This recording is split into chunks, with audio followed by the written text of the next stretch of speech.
আমরা পৃথিবীর বুকে এখন অহংকারের সাথে বলতে পারি, আমাদের একজন দেশনেত্রী বেগম খালেদা জিয়া ছিলেন, আমাদের অন্তরে আছেন।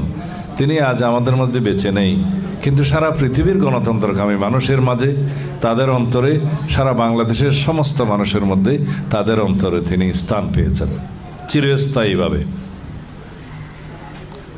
আমাদের একজন শহীদ রাষ্ট্রপতি জিয়াউর রহমান ছিলেন, আছেন আমাদের অন্তরে, যিনি বাংলাদেশের স্বাধীনতা ঘোষণা করেছিলেন, স্বাধীনতার জন্য যুদ্ধ করেছেন, স্বাধীনতা অর্জন করেছেন।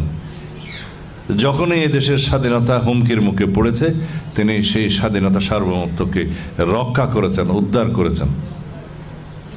তিনি 1979 সালে বহুদলীয় গণতন্ত্রের প্রবর্তন করে এই দেশের মানুষের রাজনৈতিক অধিকার, গণতান্ত্রিক অধিকার প্রতিষ্ঠা করেছেন, আইনের শাসন প্রতিষ্ঠা করেছেন, বিচার বিভাগের স্বাধীনতা নিশ্চিত করেছেন, গণমাধ্যমের স্বাধীনতা নিশ্চিত করেছেন, এদেশের মানুষের জন্য উন্নয়ন, কল্যাণ করেছেন। এই দেশকে স্বনির্ভর করার জন্য তিনি অনেক পদক্ষেপ নিয়েছিলেন, যার ফল আমরা এখনো পাই। দেশনেত্রী বেগম খালেদা জিয়া স্বৈরাচার বিরোধী সংগ্রাম করতে করতে, দীর্ঘ 9 বছরের সামরিক স্বৈর শাসন বিরোধী সংগ্রাম করতে করতে এদেশে গণতন্ত্র পুনঃপ্রতিষ্ঠা করেছিলেন। তিনি সংসদীয় পদ্ধতির সরকার ব্যবস্থা প্রতিষ্ঠা করেছিলেন জনগণের দাবিতে, এদেশের চাহিদা অনুযায়ী। তিনি তত্ত্বাবধায়ক সরকার ব্যবস্থা প্রতিষ্ঠা করে নিরপেক্ষ নির্বাচনের ব্যবস্থা করেছিলেন।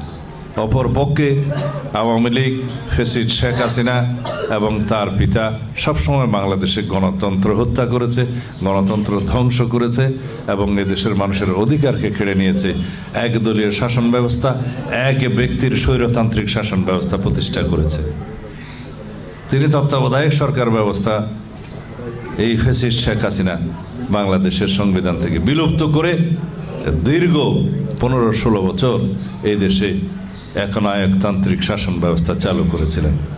ফলাফল, এই দেশের গণমানুষ, ছাত্র জনতার গণ অভ্যুত্থানের মধ্য দিয়ে বিদায় হয়েছে, পতন হয়েছে। সেই ফ্যাসিবাদী শক্তির আশ্রয় লাভ করেছে কোথায়? তার নিজের স্থানে, দিল্লিতে। এরা ভারতীয় দল, এরা ভারতের সেবাদাস সরকার ছিল। এরা কখনো বাংলাদেশকে স্বাধীন সত্তা হিসেবে স্বীকৃতি দেয় নাই।